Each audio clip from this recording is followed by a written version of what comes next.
göstereceğim inşallah. Maşınla gelmek için bak görürsünüz bura 3'ün kuruğudur. Hem bu kuruqdan düz obyektə 3 dəqiqəlik idi ayağına. Amma maşınla isə 1 dəqiqəlik idi. Ha maşınla deməli baba körpü ki var ha burayla gedirsiniz bazara çatmamış üzbəyüzdür. Amma ayağına isə hardan gəldi gedə bilər. 5-dən artıq fəaliyyətdir. 3-cü mikrorayon dairəsində İlyasın sağ ol, əfrəm sən. Gözləyirik gəl fəaliyyətli. İsti kabab yağlı fəti.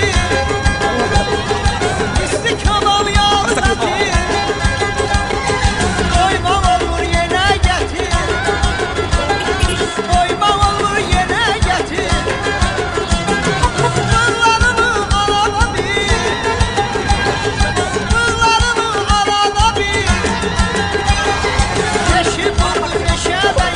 Eşib vurdu meşəbəy. Meşəbəy, meşəbəy. Dərdin alın meşəbəy. Meşəbəy, meşəbəy. Dərdin alın. İsti kabab yağlı fəti. İsti kabab yağlı fəti.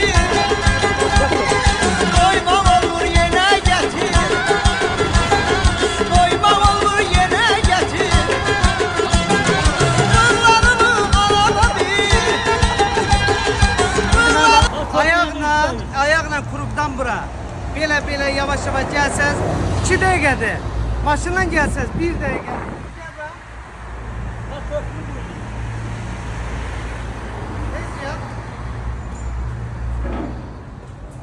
Hem hanımlar, hem beyler, herkes dəvətlidir. Hər bir kəs dostunla da gəlir. Menyularımızda da ki milli Tanışlarla yeməklərimiz gələr. və gürcü yeməklərimizdir. Gürcü yeməklərimizin şahı olan xəngəldir, gürzədir, yayma xəngəldir, hər şey olacaq. Milli yeməklərimizdən də pitisidir, ələngəsidir, soyutmasıdır, kalafır, hər şey olacaq.